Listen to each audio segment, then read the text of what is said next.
Nonprofit and philanthropic leaders devote their lives to the service of others, but sometimes they need a little help. Kristine Michie has been deep in the work and the play of helping changemakers grow their impact for decades. So whether you're ladling soup at a local shelter or attending a UN peace conference, you need to find the balance between the heavy work and a light touch so you don't burn out. And Kristine believes play is at the center of that. Welcome to the Playful Podcast, bringing fun to the serious work of changing the world.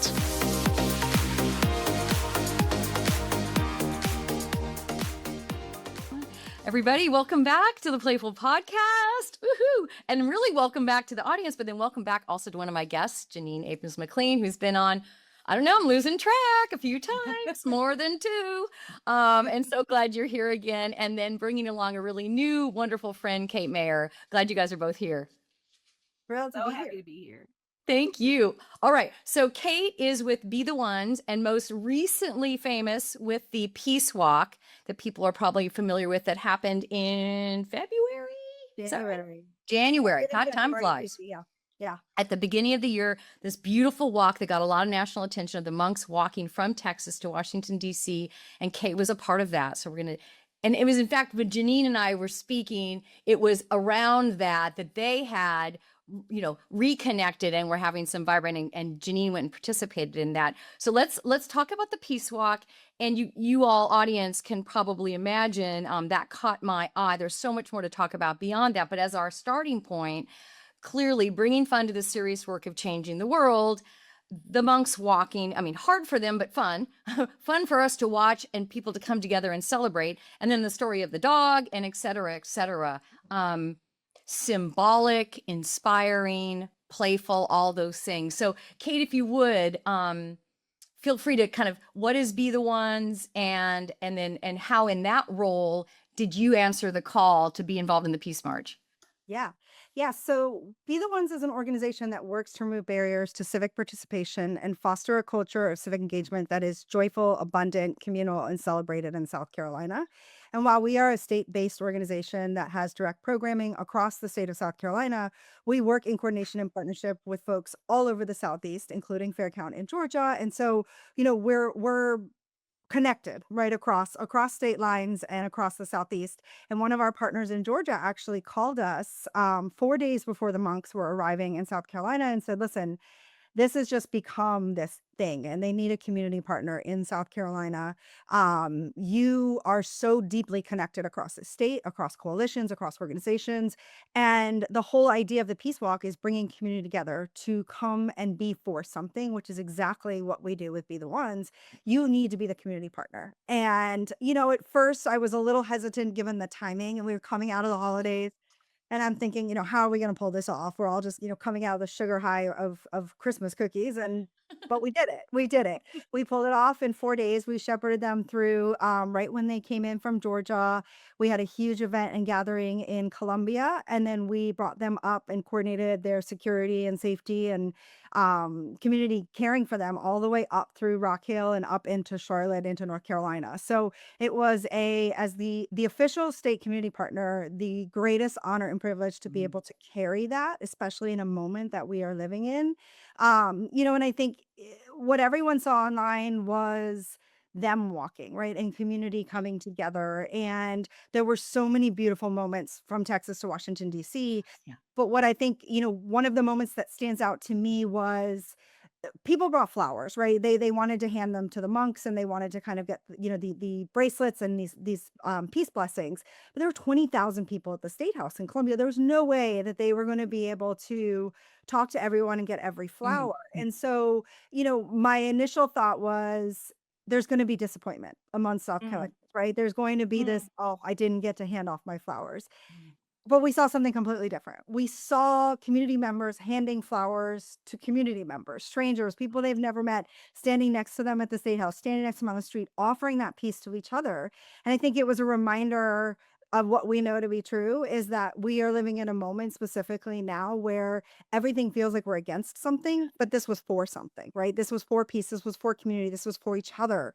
And people are hungry and desperate for those moments to be for something and not just against something and all of this that messiness that we are living through. I love it. Jeanine, I'm gonna come because I know you're gonna be able to share your first person account of it as well. One thing quick I want to ask you, Cate, was there a joy reservoir that you were able to tap into that allowed you to turn something around in 4 days? I think it's the community connections we have. We've built with joy and play comes trust, right? And you can't create joy and play without trust. And we've worked so hard in the state to build trust with community members, with interfaith coalitions, with folks that have never seen themselves as part of the civic process. And whether that's out the ballot box or fixing the pesky pothole down the road. And because we had that trust and infrastructure with the people, we were able to rely on that in a really quick moment of time. And it wasn't trying to have to build that in addition to coordinating. And I think, I've talked about this recently, and I go back to probably the last year specifically. We're in a joy deficit, right? We are in this deficit of joy in our communities, and so I think this was a moment where, ironically, we were kicking the year off, right? It was right at the beginning of January. That's how we started the vibes and the feeling in South Carolina, right? It was centered around each other. It was centered on, again, being for something and centering that joy rather than this harmful whatever it may be that we had to go out and protest against or we had to go out and fight back against, especially at the state house where in South Carolina we do a lot of that fighting back against, right? Yeah. Wonderful. Okay. And so folks, and I'm so familiar with Jeanine, I didn't mean to skip, but so Jeanine, who is the founder and CEO of co-founder and CEO of Fair Count, and is a public health advocate and researcher in her history, moving forward to a civic engagement activator, activist, and researcher still, right? Like studying what brings people together and keeps them together. Tell me about how what you got to do with Cate and Witness fits into your style and your portfolio of work.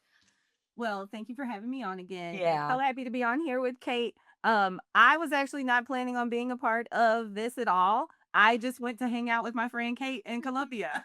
and, 4 days later, she was still there. yeah, and I was like, oh, I'll come hang out. Let's have fun. And because we need joy in this space. But one of the things that I think I've talked about a few times on here is the importance of self-care. And you got to see the amazing work that Be the One did in organizing the community and organizing the community partners and setting everything up. So you had this massive crowd at the state capitol, up and down the streets, all of that. Now, what you didn't see behind the scenes was Be the Ones for the monks. These, they are walking, and some of them walking without shoes. You've got the dog there. Akoa, is that the dog's name?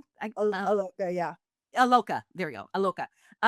And behind the scenes, when they get there, they have massage therapists there to, massage their feet, and they have a vet there for the dog, to take care of the dog. And so when they get there, the fact that they had all of this, like this care wrapped around the monks. I'm gonna out Cate real quick. Cate has a small team. So you would think when you hear of all of this, you are talking about, dozens of people working. It's not.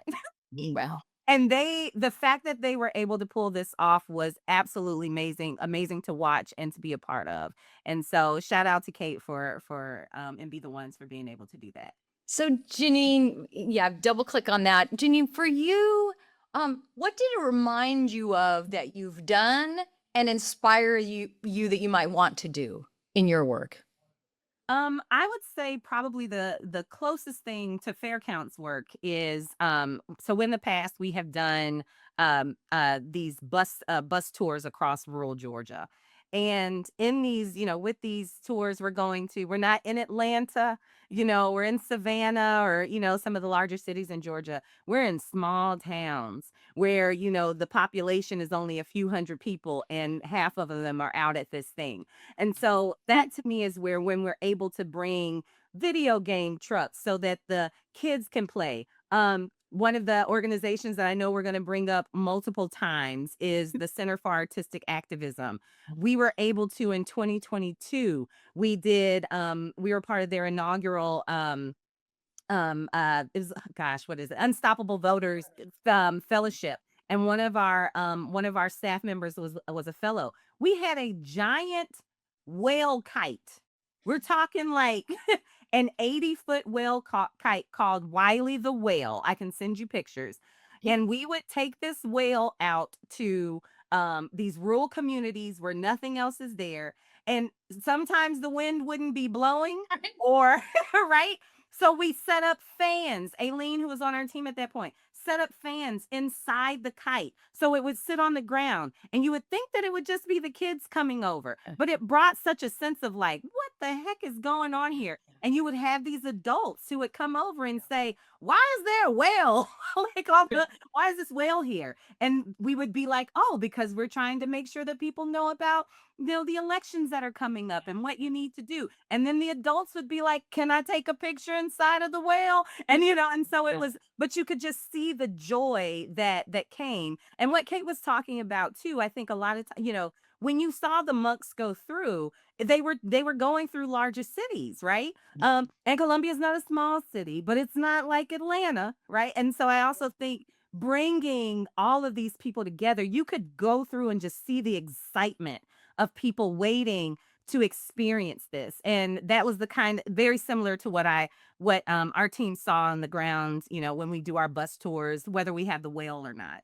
So yeah. What do you There's a think? pivot on Yeah, that. please go ahead, And Cate. I think one thing I think that both of our organizations do focus on, but also do really well on, is not creating those moments and experience so they are singular, they're communal, and they're experienced collectively within community, right? So when Jeanine's talking about that whale, it wasn't just about one person experiencing that, right? That was a community coming together and experience, and then having that story to share afterwards, which I think is, one of the strongest tools that we have in our toolbox right now are our stories. And so for them to experience that together and then have that story that feels the same, but they're all going to have their different iterations of their feelings on it and their experience within that, whale, or with the monk's walk, or whatever it is that we're doing, that really is the key to it, right? That collective experience that then they share for the rest of their lives. Yeah.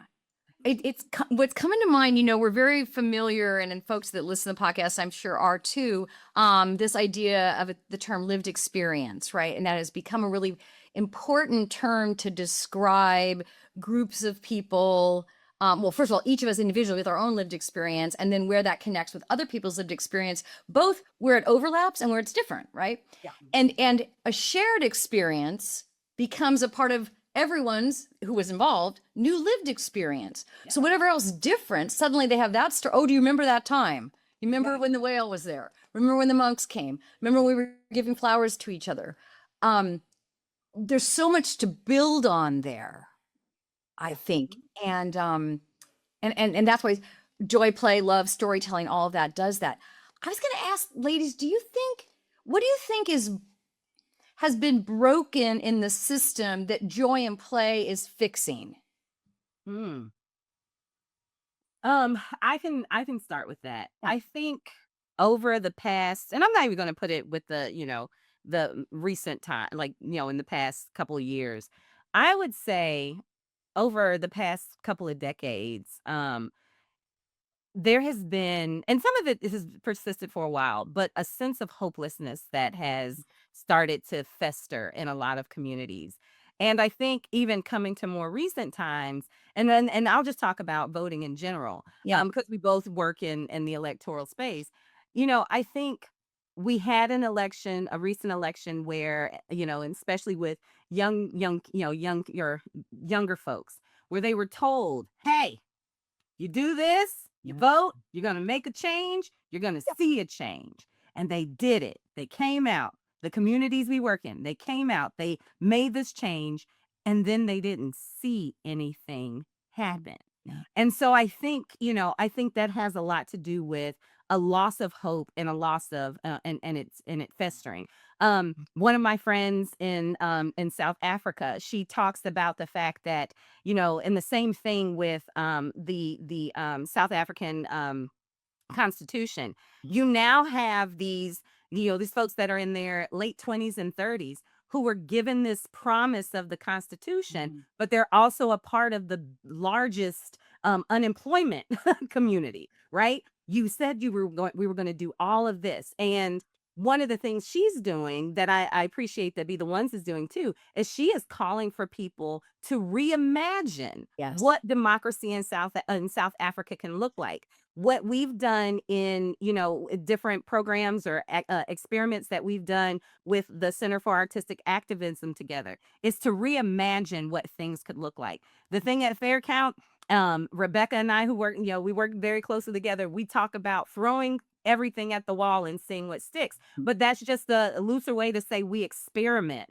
Right. to identify what things actually work in communities, with the understanding that what works over here isn't going to work over here. What brings back hope and joy and just the feeling of power, what builds power in these communities is not going to be the same, a one size fits all for everyone. And so I have a shirt that I got from the Equal Justice Initiative.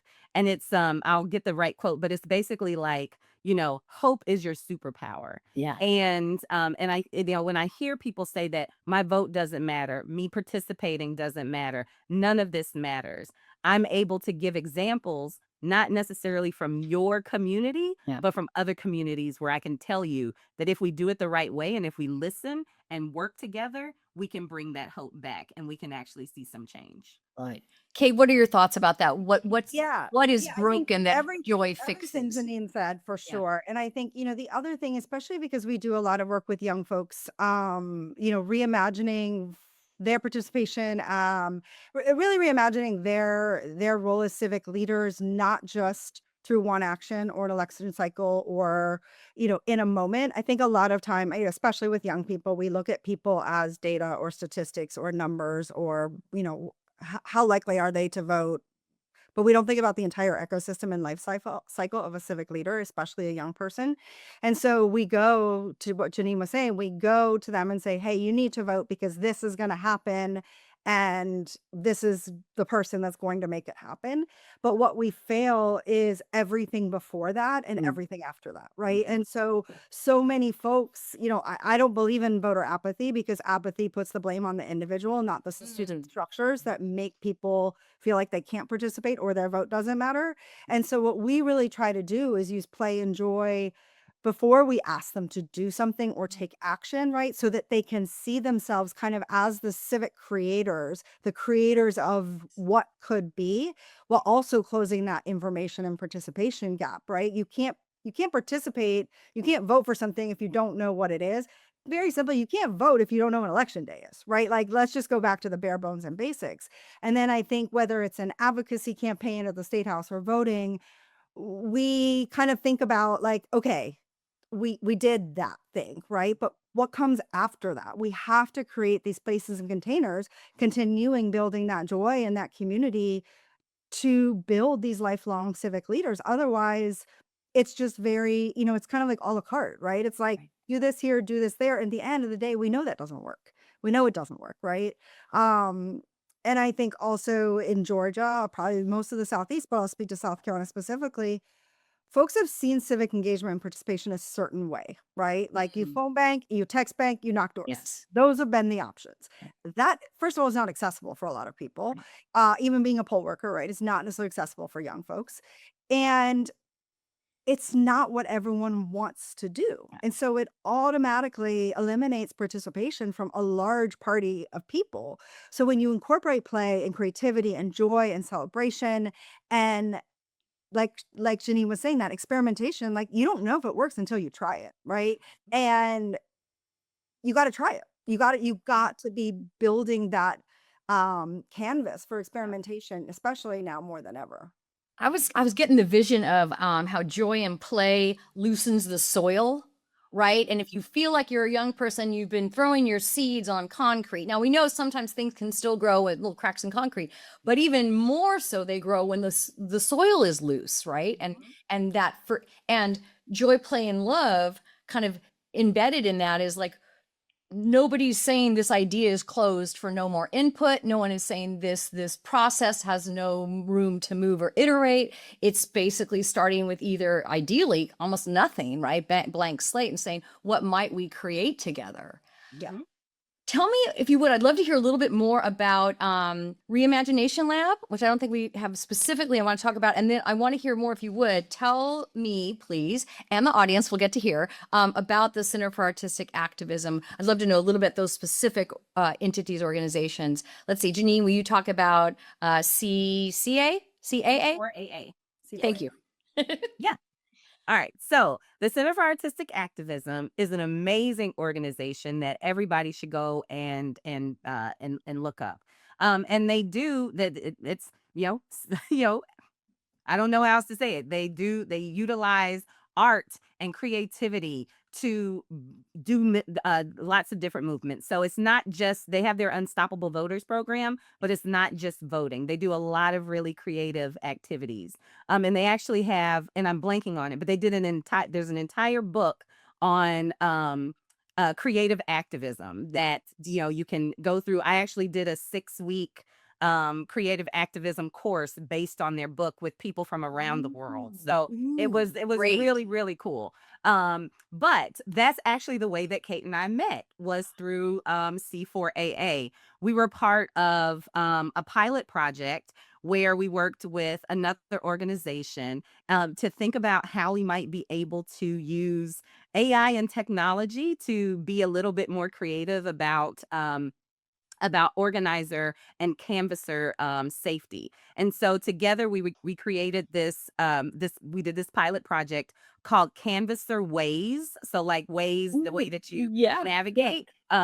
We've also referred to it in-house at Faircount as the Green Book for Organizers. So but we were able to utilize Google Maps and some, creative things. We had organizers on the ground. Cate's team at Be the Ones worked with different restaurants and businesses to find safe havens for organizers. And the big picture was to be able to experiment about, all right, you look at this community and you're a canvasser, and you look at this community and it looks run down, it doesn't look safe.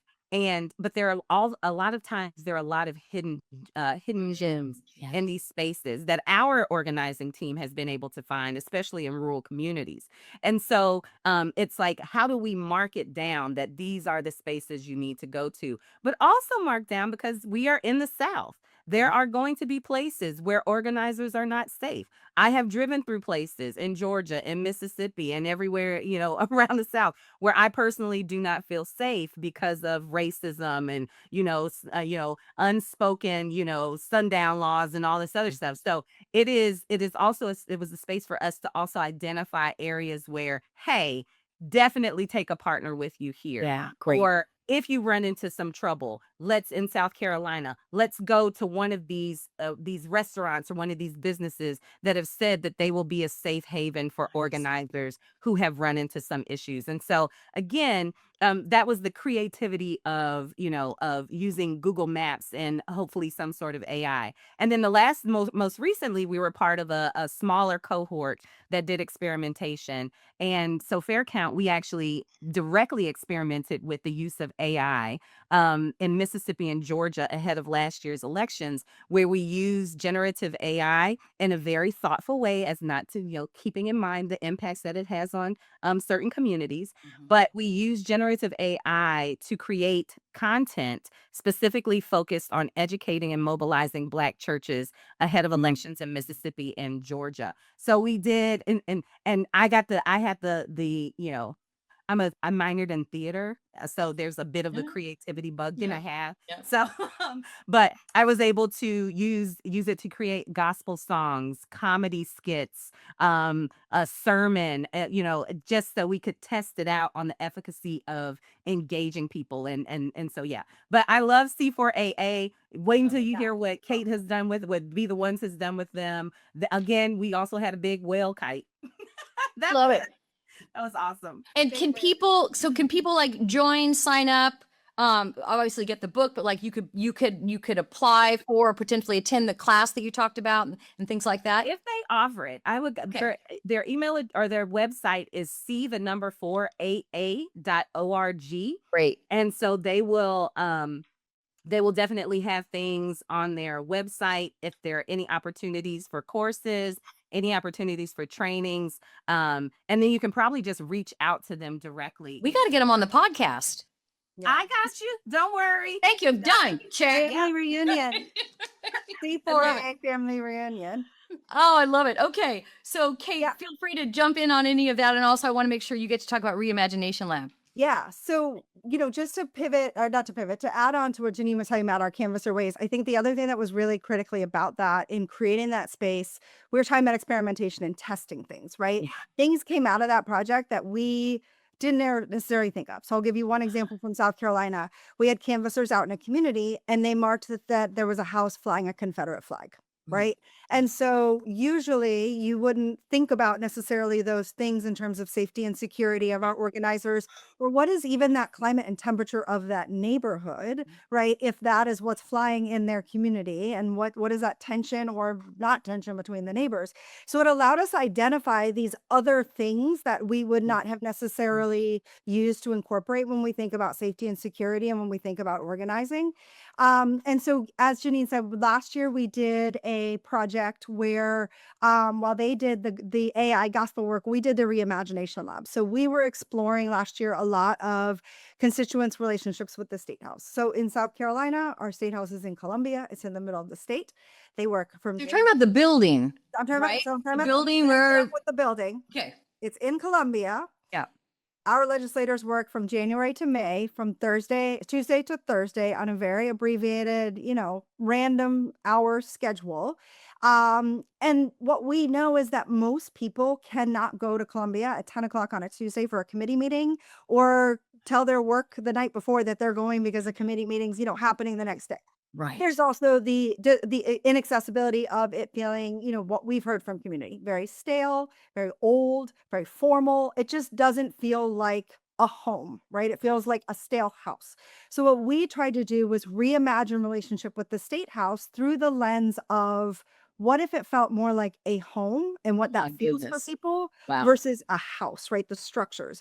So we did these 5 experiments. We did a little free state house, which was kind of modeled after the little free libraries. What would you put in the little free state house?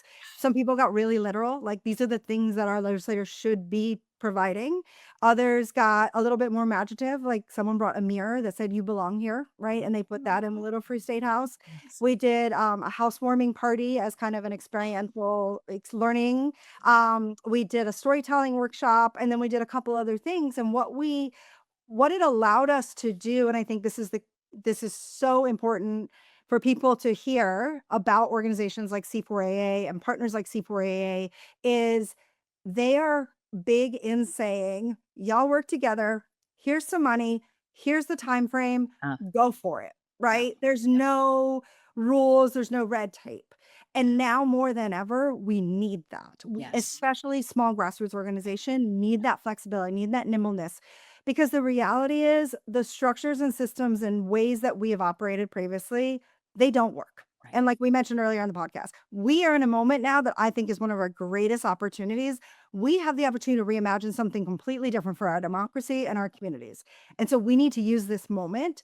And so I would say, if anyone is listening to this and has an interest in learning. Okay, funders, this is for you. Listen up. You're a little bit more obvious. I was being a little bit, breadcrumbing, if you will. Be the Ones is expanding our reimagination lab right now across the state. We're taking some of what we learned last year. We're taking some of what some of our other partners like Fair Count did with their work, and figuring out how we can integrate that with some of our stuff. So we are fundraising right now to expand our reimagination lab and to reimagine civic engagement more broadly in the sense of electoral participation as well this year. So one way that we are doing that again, we need funding for, if you are listening to and interested in this, is South Carolina, and I'm going to go back to voting because we are, in 2026. South Carolina is a state where we have in our history, the highest out-of-state college student enrollment. So we estimate of our out-of-state enrollment, we've got about 40,000 students in the state of South Carolina that are registered to vote in other states. Pennsylvania, New York, New Jersey, Wisconsin, we've got the map drawn out. What makes 2026 different is that no college or university has fall break on election day or during early vote this year, meaning those 40,000 college students more likely than not, the only way they can vote this year is vote by mail. We know we've got USPS stipulations. We've got a SCOTUS case that could change mail-in voting this summer. And so instead of us just going out on campuses, and I should also add, we are the only nonpartisan organization that's doing year-round civic engagement on college Nice. campuses in South Carolina. So we have student chapters, we have programming alongside partners. We do a lot of like different mixing and mingling on campuses. So what we are doing, instead of saying, let's just go to these 3 campuses that have over 50% out-of-state population of students and say, hey, we need you to go get your ballot, right? We need you to vote by mail. These are the deadlines. We are doing creative organizing and reimagining what it means for college students to engage their peers. So right now, the first phase of that is happening on campuses. And again, this is a playbook that we are using from the first iteration of Unstoppable Voters that was done in Pennsylvania in 2020. We have college students that have designed these mailboxes, basically costumes right out of cardboard. And we're calling them the dancing mailboxes. And they're on campuses right now, dancing around in these mailboxes, singing little songs, doing little ditties. And that's how they're engaging their peers to talk about mail-in voting. What are the regulations? What are the rules? Can we get your information to help you? Because then we have our fellowship and our ground game that is going to start this summer so that we can engage. We've got about 25,000 other students across 3 campuses. So again, if anyone is interested in that work, tap in betheones.org, betheones.org. We do need financial support, but we also love partnership and opportunity to learn from each other. So if that's interesting to folks. That was super vivid. I love that description. I know Janine's got stuff to add in. Let's step away and get our ice cream and come back. I don't want to miss the chance. So go get your ice cream, ladies. I'm going to talk about ice cream for just a minute before we eat our ice cream. So y'all probably remember, if you're a fan of and a listener to the podcast over these last 3 years, Taharka Brothers Ice Cream, based in Baltimore, Maryland, is our ice cream sponsor. That's TAHARKA, taharkabros.com. They send ice cream, and I think Cate told me when she comes back, she can reiterate this, that she actually literally cried tears of joy when the box arrived. So it's a hot pink box that arrives with 6 pints of ice cream in it. You can even order 8 now. They just expanded it that if you want to have 8 pints sent to you, it arrives on your doorstep. It's well packed and preserved with dry ice. So if you're not home the moment it arrives, it is safe and sound. So that's great. And then Ben & Jerry's has also been a supporter over the years. And I know that Jeanine has some Ben & Jerry's today.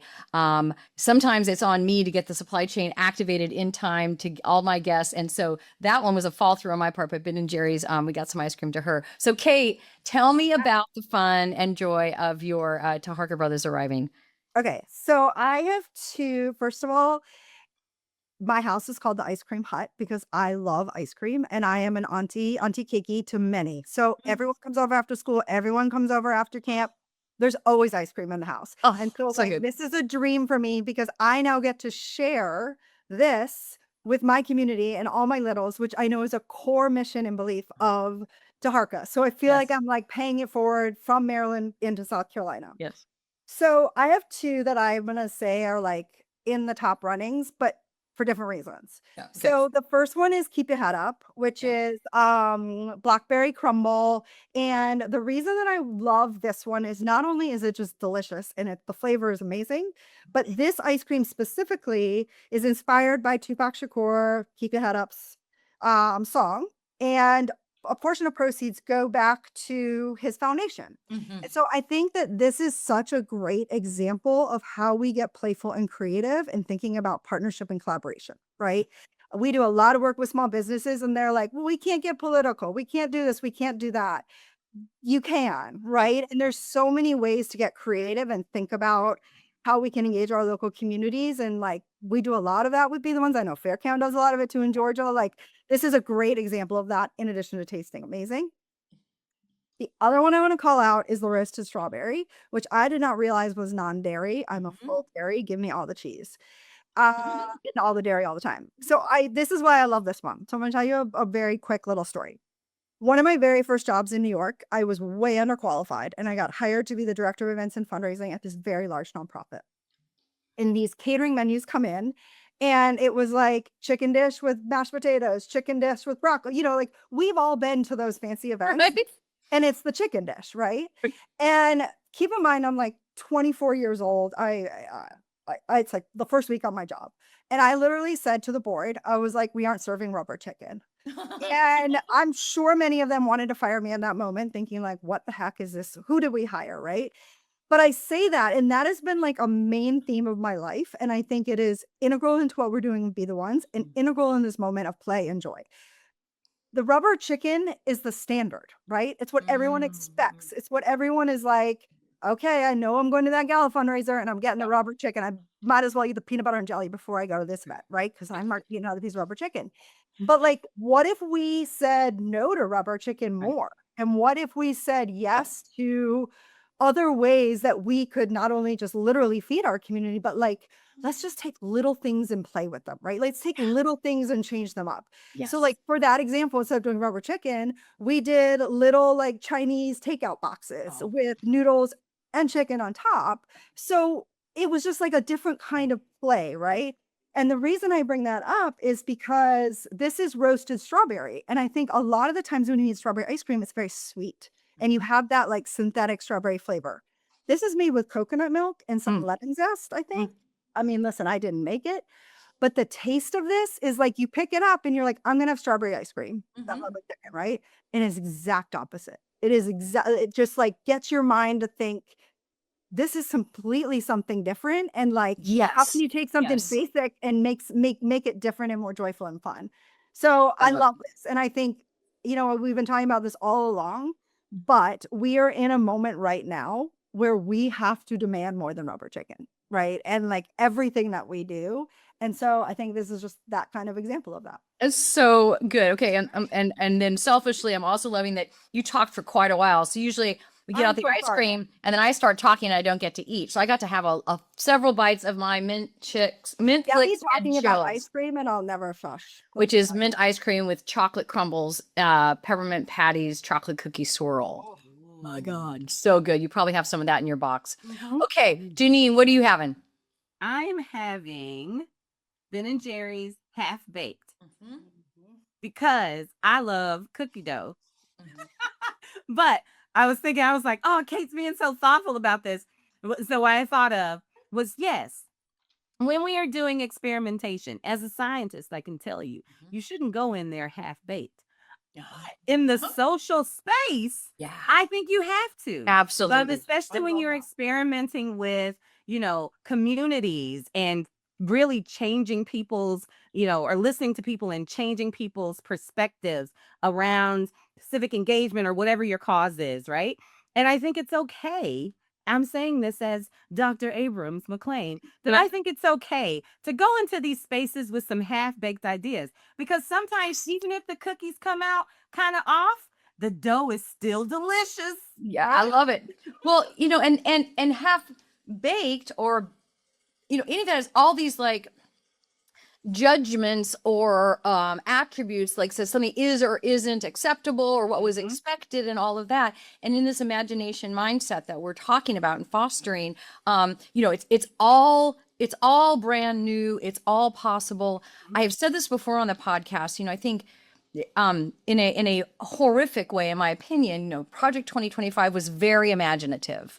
I mean, I don't think they held back when they had those meetings and decided what they were going to put in that document, and that they are now doing. So matching that, let's not pull ourselves away from the table and go, oh no, we can't do that. We never get away with that. Let's do it, right? And I think both of you are already demonstrating that again and again. I wanted to talk, as we're getting ready to wrap, I wanted to talk about symbols and symbolism. When you were talking about, Jeanine, you said, you know, kind of calling it like the green book for activists and activism. And then when we're talking about, and then Cate, when you were talking about the Confederate flag flying, how do we, and Scott Nakagawa from 22nd Century Initiative has been on a couple times, and he was talking about how then we have needs for symbols so we can see each other out there, and that the cultural landscape includes the symbols that lets us know that we're safe, and that the resistance, the alternative ways of thinking, the imaginative forces out there are at work, and we're not alone if we're wondering what the heck is going on. Wondering how either of you at your organizations use symbols, or anything you could share about that. Well, our logo, Fair Counts logo is a symbol of a house with three people inside of it. And, I think when we first, created that logo, we were obviously thinking about the census, and counting people. But to me, it's come to symbolize a lot more. It's symbolizing our communities. When we were doing COVID outreach, it had, it was a symbol of protecting our households, protecting our communities. Um, and even now, like, yeah, you have a house, but it's a part of a larger space. We also do a lot of faith-based work, and our faith team at one point had sort of co-opted the symbol to, kind of symbolize a church and the community and within the church. But when you said that, the first thing I started thinking about was the No Kings protests and how people have co-opted the rebel moon symbol to show that, like, hey, we are in this together, this sort of resistance patch, or it's something that you can wear so that people know that that you are also against or that you are an anti-authoritarian. Like, let's get these guys out of there. I thought that was the first thing I thought about. Love it. Kate, what about you? What came to mind when you're thinking about use of Oh, I symbols? love that.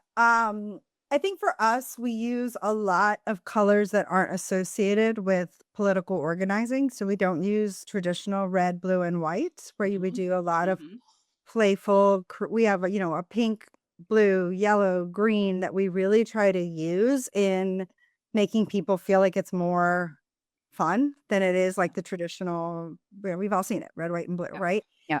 And then we try to use a lot of circles and a lot of round shapes, because I think a lot of people feel civic participation in voting is, again, looks a certain way or feels a certain way. Yeah. It's very linear and you're in a box, right? Like, you are in this box or in that box. And for us, a circle feels infinite. It feels more communal, like we are together collectively. And if you think about a circle, it never really ends, right? I think you just keep going and going. So we try to use a lot of like that. And then I think about our pin, which I know today is the 31st, is Trans Day Visibility. And we created a pin in 2023 that says, be the joy, be the noise, be the love, be the ones, for Trans Day Visibility in South Carolina. And that pin just became kind of like the symbol for Be the One. So it's our pin, it's on our shirts, it's on our messaging. That is kind of just, expanded. And so I think about that as a symbol of, and it sparks joy, it sparks curiosity. People are like, what is this, right? It's not a traditional branded merch piece per se. Love it. Okay. All right, ladies, at our wrap up, I'd love you each to, take a moment to do your call to action. What's hot? What do you want? Under Jeanine, if you want to talk a little bit about the video game you guys have coming out. But what do you want to leave people thinking about and Googling right as the podcast wraps up? Well, I can say, on the side of experimentation and trying something different, Fair Count, we are very close to releasing our video game that is on a major platform that is specifically focused on teaching middle school and high school students about civic engagement, but not using, there's a voting component to it, but there's also like tornadoes and and and you're building things. And I played with my son the other day as a test, because he really my son Devin, and we were like going back and forth, like in each other's communities, helping each other out. And that's kind of what it's about, is civic engagement. We think so much about civic moments, as our program director Thomas has started talking about. We think about these civic moments, voting, redistricting, the census, but there are all of these other moments in between: helping your neighbor after a storm, starting a generosity campaign to make sure that, or to raise funds for a park in your community, a little free library. These are the types of things that we want to ingrain in students, but also the curriculum that we're developing along with it for when teachers are doing this as after school projects or whatever. We also have this curriculum that asks the kids, how do you take what you did in the video game? How does it relate to what you could do Great. in real life. Yeah. How could you make this into a real life thing? And so that's what I'm so excited about. Love it. I'll tell you all about it when it's released. But Yeah, great. yeah. And I know when you told me about it the first time, you actually led with it's a game that teaches about generosity. And then and the byproduct is civic engagement. And I love that because generosity is also a joyful, playful, loving thing. Okay, Cate, what about you? What's hot? Yeah, I think, continuing to have the opportunity to create these spaces to experiment and to try new things and to, we're really digging into our Young Leaders program this year in creating spaces for them to not just do, but build. So we have our Young Visionaries Committee, and we've got a bunch of other groups of young folks that are literally building the programs for their peers, right? And we are training them and putting through leadership and compensating them, right? Civic engagement work is work. We should get paid for it, period. And I think, I'm really excited about that because I think we are on the precipice in South Carolina to be a model for other states to show what works, especially in states that are, seen in whatever adjective you want to use in the moment. And what's possible, right? We're not just building civic leaders for South Carolina, we're building civic leaders in South Carolina, right? And that transpires no matter where anyone moves to or ends up later in life. And I think, more broadly, my call to action, folks, is, if people only experience civic engagement in stressful, high, intense moments, it's not going to come back, right?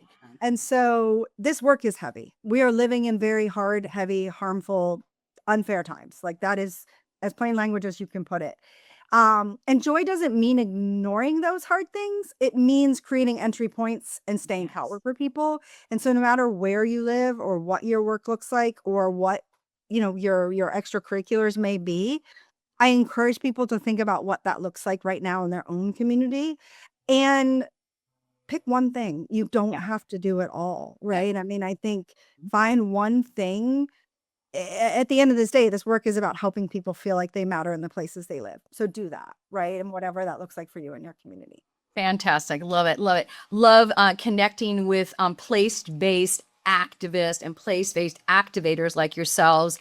And of course, there's the community interpretation of things that's important, but then there's the kind of the through line of humanity and love, joy, and play is all of that. So excited to know what you guys are both up to right now and keep tabs on it. Folks can check out everything on the website, on the websites that you can find through the show notes. And thank you both for what you're doing and bringing fun to the serious work of change in the world. You are doing it. Thank And you. thank you for the Kristine, ice cream too. Yeah, thank you for the ice cream, but thank you for always providing this space to talk about it and for centering joy and play and happiness in the darkness that we trudge through every day. So I really appreciate you. Oh, I'm like a lucky duck. Yeah, you bet. It's my pleasure. Thanks so much. See you all soon. Bye-bye. Bye.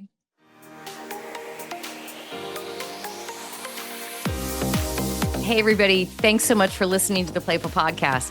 If you enjoyed the show, please rate and review it on Apple, Spotify, or wherever you get your podcasts. And if you know of a leader or organization that's doing good in the world and you'd love to help us help them amplify their message, I would love to have them on the show.